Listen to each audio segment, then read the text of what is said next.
Hello, everyone, and welcome to Archaeobiking. Today, we are taking a break from my Origins of Modern East Asia series to take a look at a very dark chapter in United States history.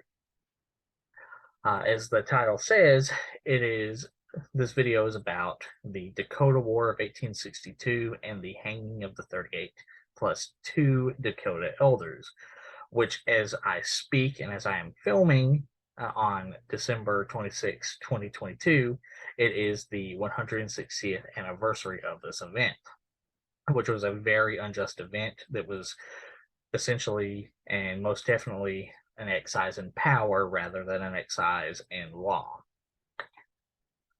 So the hanging of the Dakota 38 plus 2 elders was was a mass execution that was ordered by Abraham Lincoln. And it was ordered in retaliation to the Dakota War of 1862. And originally it was just 38 Dakota elders. However, several weeks after the initial event, two more would be captured, two more Dakota elders would be captured, and would eventually be hanged as well. Hence the title Dakota 38 plus 2 rather than the 40, because it was not all one event. And as I said at the beginning of the video, this is a very unjust and very dark part of U.S. history. However, before we get into that, we have to look at some context and some background of the Dakota people themselves.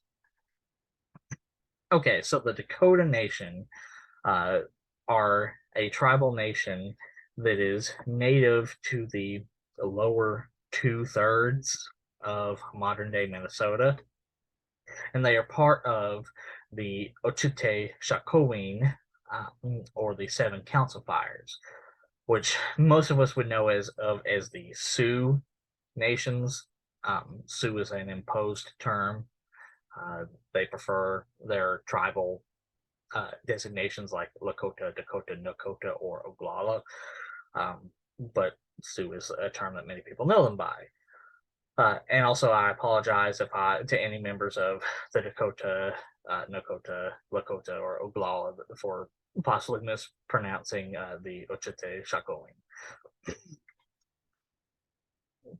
And considering where they live, considering Minnesota's rather nebulous place in North American geography, being that Minnesota is sort of at the boundary of the eastern woodlands as well as the Great Plains, there was a great variety of dwelling and subsistence methods used by the tribes that inhabited modern day Minnesota. Those who were closer to the Great Plains lived in the traditional dwelling that most tribal nations lived in the Great Plains, that being a teepee, a very ingeniously designed dwelling made from buffalo hide as well as other hides like deer. Others would also live in birch bark tents, which, as the name suggests, is made predominantly from tree materials such as birch bark as well as other types of woods. Others would live in sort of wattle and daub wigwams made from straw and dirt and other things, and were generally semi-permanent dwellings. It was also the traditional Dakota homeland was also one of the places that resided within the Mississippian cultural sphere, with the Mississippian cultural sphere rising somewhere around 800 to 900 CE, reaching its height around 1300 CE, which is also when it is thought that the Dakota migrated to the Minnesota area, possibly from someplace a little farther north, or even a little farther south. And it is very, very possible that the Dakota have some degree of ancestry in the Mississippian cultures as well. And the Mississippian cultures built several very large there's no way around it, very large cities uh, in and around Minnesota, with some of them including Cahokia and Illinois, really bordering Illinois and Missouri, the largest city, pre-Columbian city in North America, as well as the Otzlander site in Wisconsin and the Mitchell Creek site in South Dakota.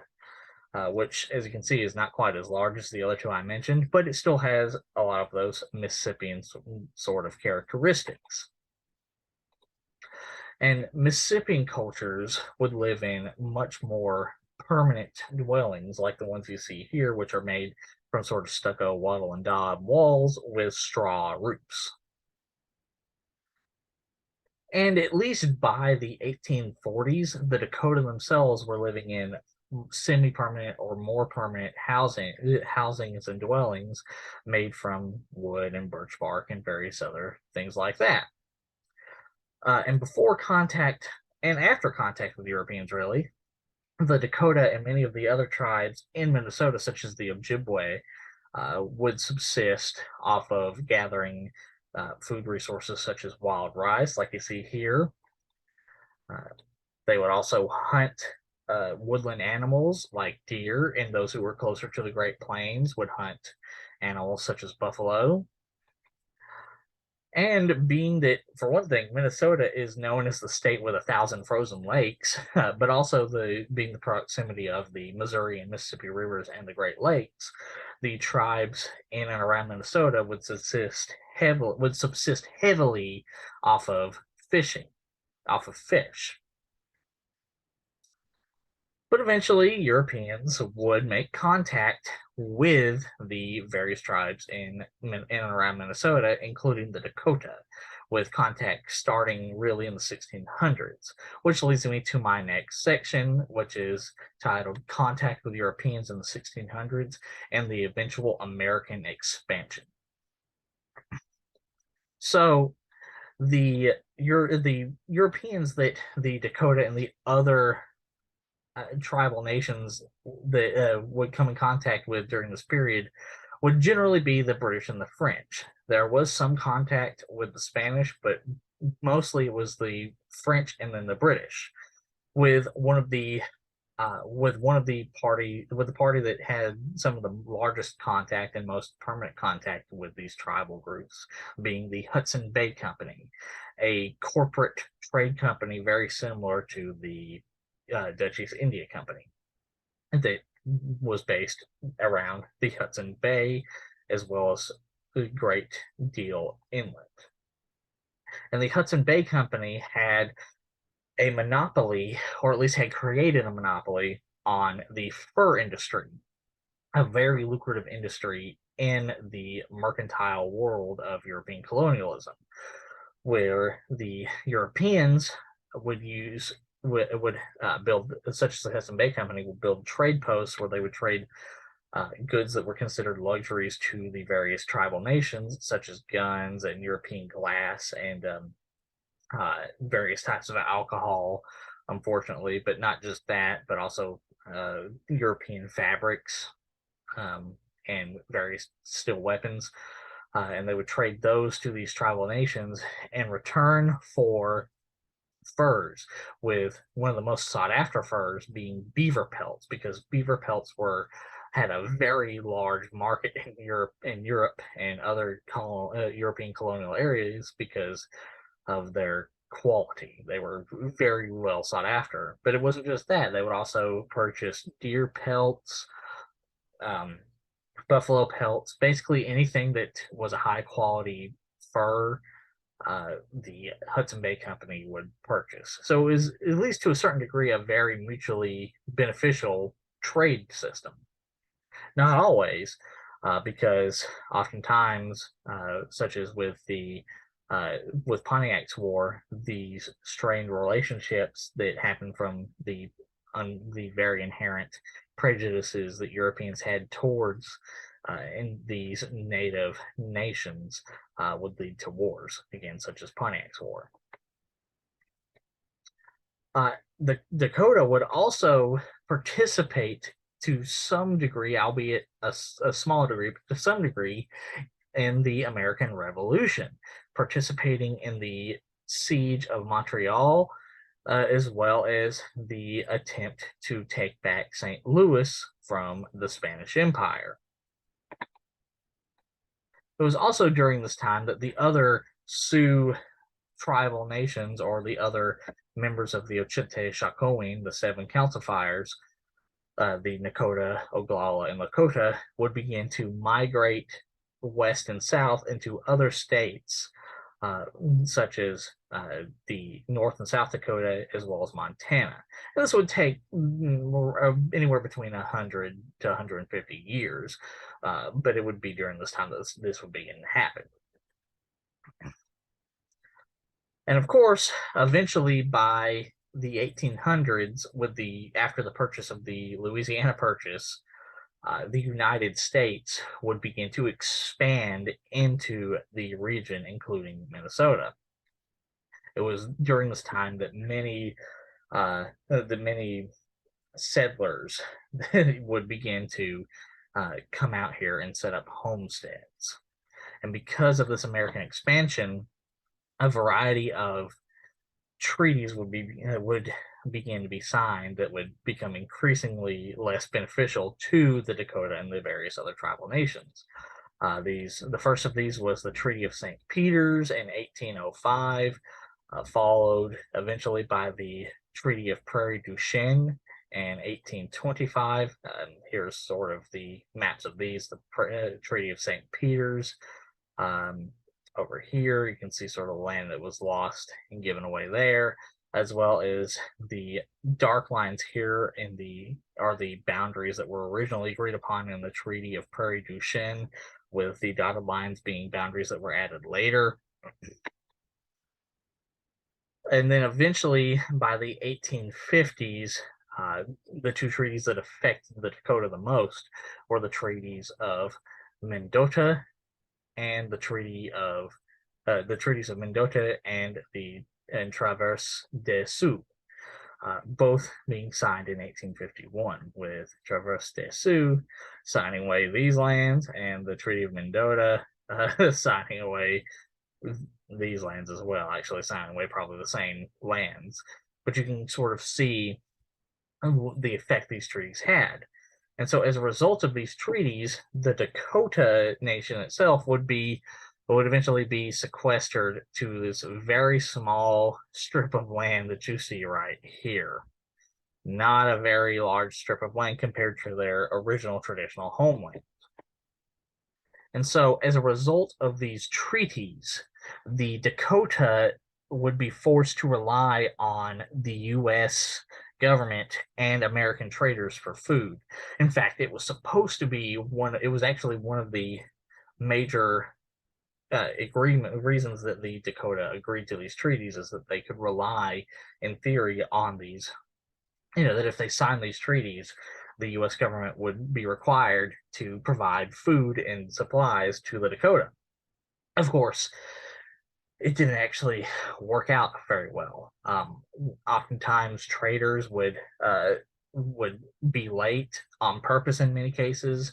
Here's a trader right here, an American trader. Oftentimes, the traders who would bring their supplies would be purposely late and also have less resources than the treaty was stipulated was supposed to be delivered. The U.S. government would oftentimes be lax and negligent with the delivery of the supplies, as well as how late they were and how little resources were provided. Here's a map of what the U.S. looked like in the 1850s.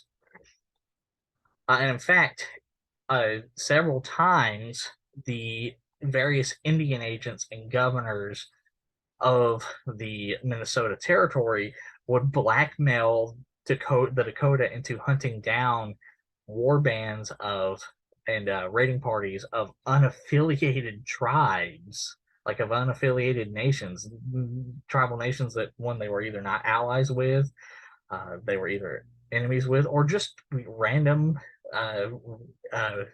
raiding parties that had no tribal affiliation of their own. They were just sort of you could call them sort of as outlaws, but it wasn't exactly that way. But you can sort of see where I'm going with this. It was like, oh, we'll give you food if you go and deal with these people for us.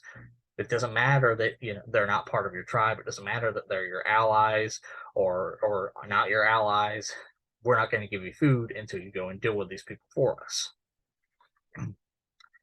And then this got even further exasperated by the outbreak of the American Civil War, where were supplies that were originally meant for the Dakota in the Minnesota and Dakota territory were now being were now being prioritized, being sent to the U.S. Army instead. So, i.e., the U.S. Army was a priority over feeding the Dakota. So many Dakota starved during the first couple of years of the American Civil War because supplies were often very, very late and when they were already being delivered less than they were promised, they were even less at this point in time. So they had even less food than previously. And eventually this culminated with several Dakota elders going to the sort of head Indian agent, the representative of the Indian agency in the Dakota Territory, Andrew Jackson Merrick,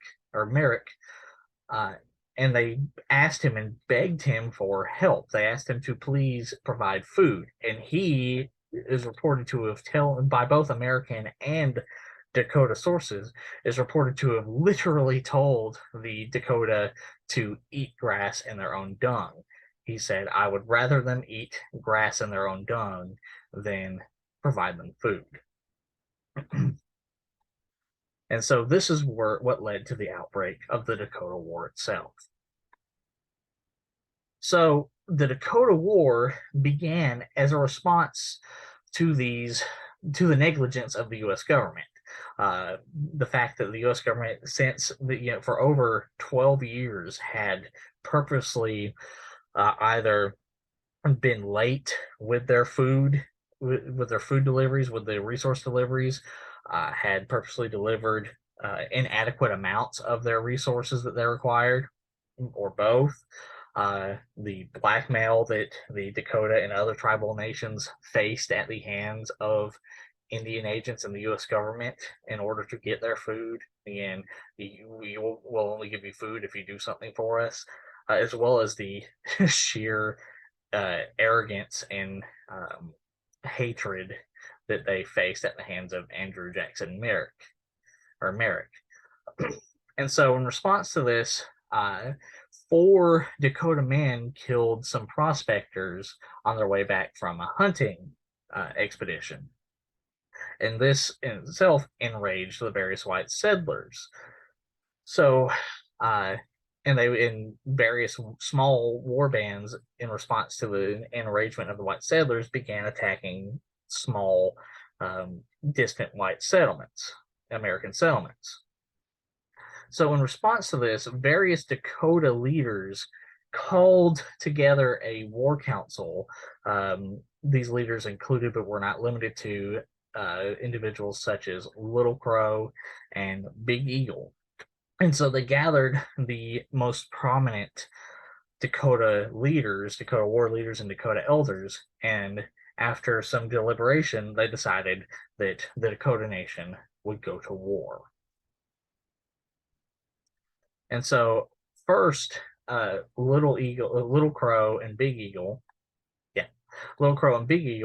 would launch an attack on the lower agency, a Indian agency where most of the supplies were stored. And Little Crow and Big Eagle would attack this agency, killing several high-ranking Indian agents and taking the resources for themselves, as well as taking some captives that they believed maybe perhaps they could negotiate, or at least use for better concessions and negotiation. And then when they left, they kidnapped Andrew Jackson Merrick and killed him, cut off his head, and the U.S. forces eventually found his head stuffed with grass, with his mouth stuffed with grass, in response to his statement of you don't need food, you should just eat grass statements. And they would also participate in the Battle of Redwood Ferry, which ended in a Dakota victory.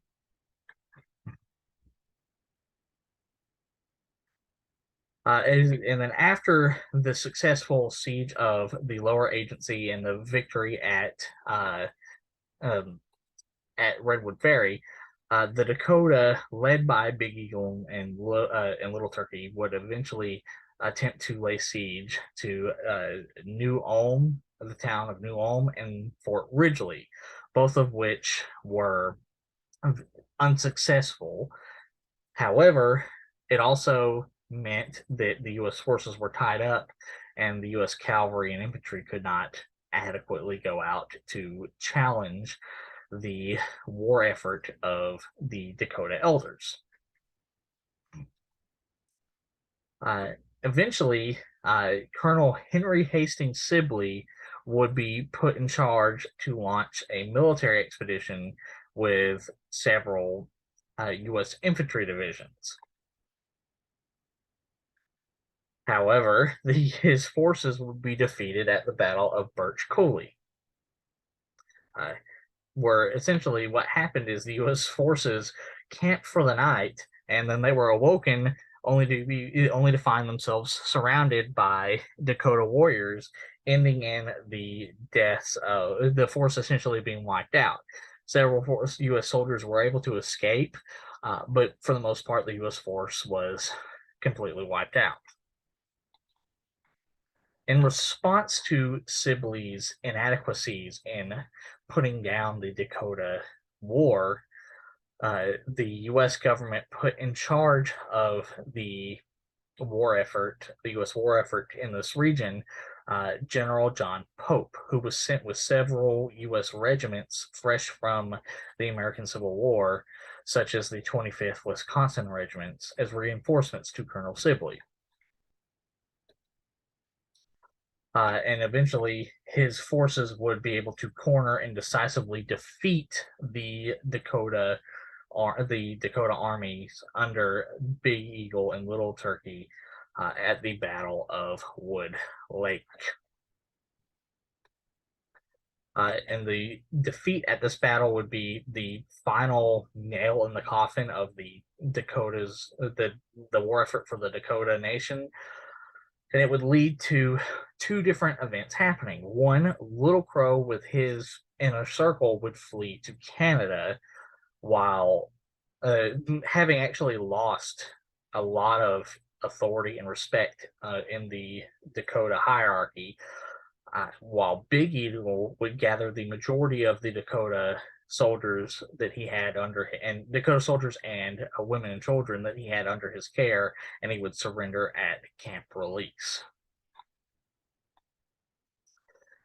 And so after this surrender, a trial would begin, which would, as this section is titled, the final section, the trial and execution of the Dakota elders. So originally, the trial, which was a military court-martial of sorts, was convened by Colonel Sibley. And it would originally consist of 303 Dakota elders. However, eventually, Abraham Lincoln would rescind the executions of most of them until it was only down to 38, and these 38 would most definitely be executed. So that brings to question, now that we've talked about the trial, brings to question, why was this trial invalid? Well, it was invalid for a variety of reasons. One, the rapidity of the trials was it brings into question its validity, because many of the trials of these individuals only lasted about 5 minutes. Also, there were cultural misunderstandings and deficiencies of evidence, because much of the eyewitness testimony was either circumstantial, exaggerated, or was just warriors admitting they had participated in the war at all. Not to mention the language barriers and difference in military cultures that were disregarded by the U.S. Judicial officials involved in the trial. Um, the witnesses who who testified did so for various out of self-interest, i.e., that meant that many witnesses either testified in fear of their own survival or because they were white settlers who had something to gain by testifying. I.e., they did it so they could hopefully gain some plot of land for their own. Then add that on to the fact that the defendants' misunderstanding, i.e., the defendants were not familiar with U.S. customs in war or trial, nor were the customs of the U.S. explained to them, and they were not given lawyers to represent them. There was a massive absence of counsel. Not only that, as you can see right here, contemporaneous recognition of trial defects. Many U.S. judges, missionaries, and politicians of the time also criticized the trial for its lack of evidence, for how quickly the trials were taking, basically everything I've mentioned, including Abraham Lincoln.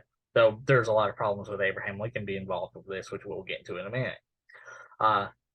Furthermore, there's also the issue of who had the authority to convene the commission, because Sibley, not being a general or not being a member of the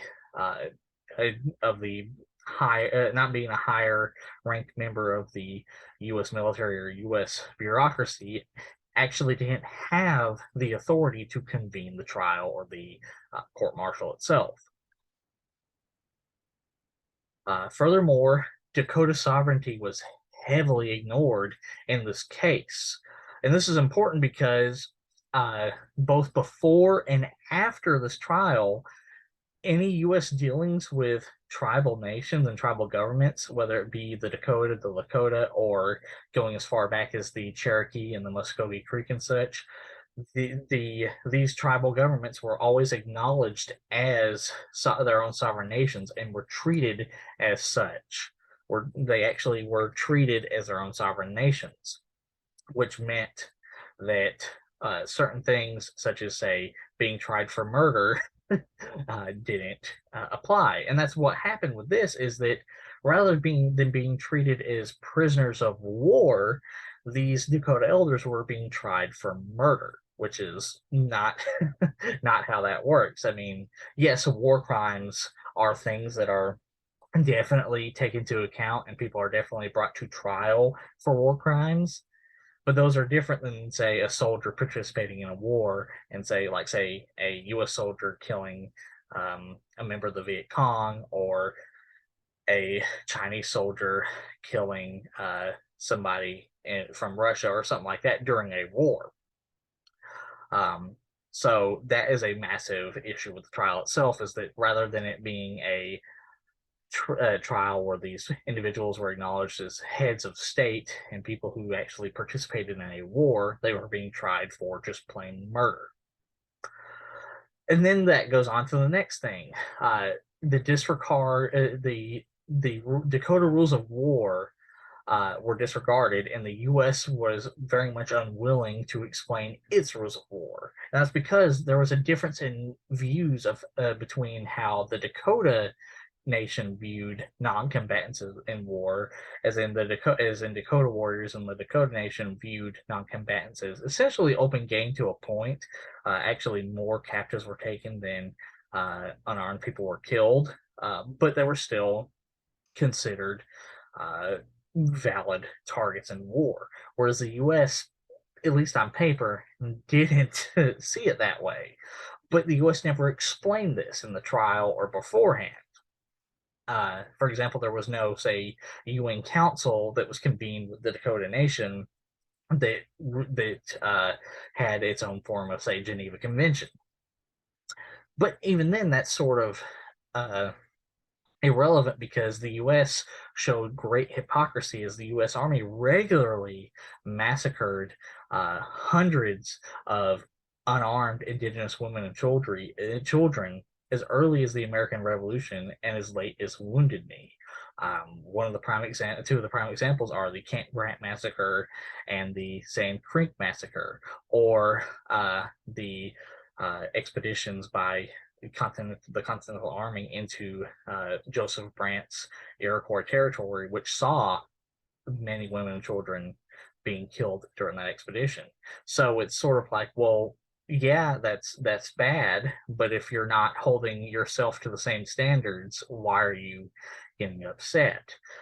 Add that on top of the fact that Confederate generals and heads of state were also not being tried for war crimes. The only Confederate generals of the Civil War, which was going on during this trial, that were tried for war crimes was one guerrilla fighter and then the commandant, the sort of warden of Andersonville. Two. Meanwhile, generals like Robert E. Lee, Stonewall Jackson, Nathan Bedford Forrest were going around and were sacking towns, killing civilians. Nathan Bedford Forrest killed war criminals, not war criminals. Nathan Bedford Forrest killed war prisoners at the Fort Shiloh massacre, and none of them were tried for war crimes. Yet Dakota elders were, when they did far less damage in their war than the Confederacy did in its war. So a lot of hypocrisy going on there. Now we have to go on to why Lincoln is held accountable by many, if not most, modern historians. Well, for one thing, despite the sparse evidence, as well as his own admission that the trial was insufficient, Lincoln still ordered the execution of 38 Dakota elders and then later the two that were captured several weeks later. Now, it should be noted he did commute the sentences of 264 Dakota elders. Remember, it was originally 303 that were being tried. However, he and his successors only tried two Confederates for war crimes, so he was therefore not really willing to uphold his principles unless it was involving white Americans. Uh, so it's sort of like, well, yeah, he commuted 264 executions, but he still had 38 executed. And one of the arguments that I have heard from the other side saying that Lincoln should not be held accountable is this, like, well, he executed the 38 and then later the other two because he was under intense political and public pressure to execute these individuals, which is like, so yes, that was true. Let me say that part is true. However, the issue that I and many historians have with that, is the fact that he was also under intense pressure by many U.S. congressmen and much of the population of the northern United States to also try Confederate heads of state for war crimes. Many U.S. congressmen wanted to not to they wanted to allow the Confederates back into the United States, but they wanted to take away their voting rights and all kinds of things. He didn't give in to their to their demands. He was for just essentially Lincoln was for essentially, if so long as you swore an oath to the American flag, all was forgiven.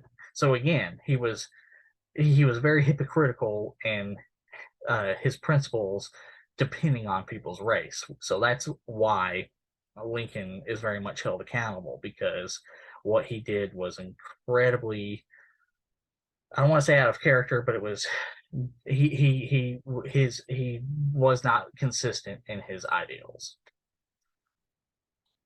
And so what this means is that essentially, as the trial was insufficient and invalid for a variety of reasons, even by the standards of the day, as well as the fact that Abraham Lincoln ordered the execution of the Dakota 38 plus 2 despite his own criticisms of the trial, while being unwilling to try Confederate officials for their own war crimes. this execution of the Dakota elders can only be seen as an exercise of power, essentially as the U.S. government sort of bucking up and saying, we are the boss, you don't get any rights, we are the boss, rather than an exercise of following the law that the U.S. itself put forward.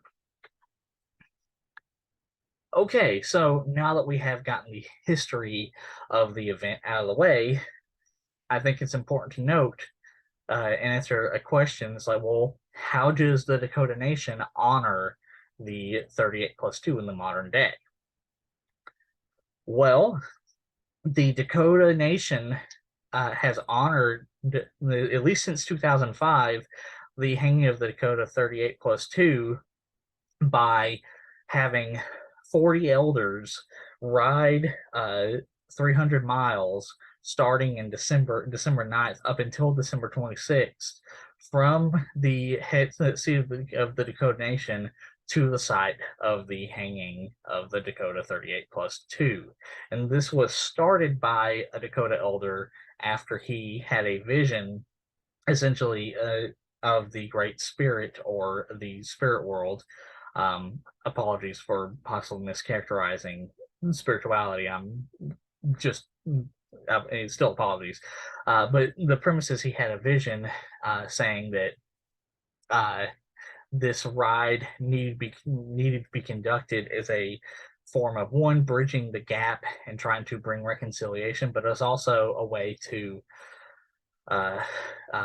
sacrifice and endure some of the similar hardship that the 38 plus 2 did 140 to 160 years ago. And this has been done for 17 years every December. And here's actually a picture, one picture of the ride, and then here's another picture. And you can see it's very cold temperatures that they ride through and endure, with temperatures ranging between -21 to -40 degrees Fahrenheit. So very cold. And it's a very spiritual experience for them. Now, this year, to my knowledge, is going to be, at least for a time, the last year that this ceremonial ride is conducted, in large part because the original 40 elders who started the yearly ride back in 2005, only 4 of those original 40 are left, many of them having died from old age. That and the remaining 4 elders and the other elders who have since taken the place of the other 36, according to their own words, feel that the sacrifice has been accepted and that reconciliation is that much closer to beginning. But they also wish and hope that the younger generation, that the next generation, will continue the ride, which is something I also hope for as well. I mean, I'm obviously not a member of any of the Ochete, Shakowing, Sioux nations at all, nor do I come from any Dakota, Lakota, Nakota, or Oglala ancestry. But I feel like this is an important event that definitely brings it to at least some regional attention, if not national attention, and I think that is important. But even if that doesn't happen, it's still an important way for them to honor their ancestors, and I think it's important for those of us whose ancestors may or may not have participated in it. Mine, to my knowledge, didn't participate in the war, but I definitely have some horrible ancestors who did horrible things to Native Americans. I think it's important for those of us who come from the U.S. colonial nation to also spread the knowledge of this event and attempt to, one, make sure these people are never forgotten, and two, make sure it never happens again. Okay, so that's the end of the video. I know it was a very sad story, but it's also a very important story that needs to be told. So I hope you, if you didn't know about this already, this event already, that you learned some things and that you're going to take some time to educate people throughout the U.S. about this event. And if you want me to see me cover any of the other subjects I talked about in the video in more depth, as always, remember to leave a comment in the comment section. And remember to like, share, and subscribe. And I hope you all have a good day.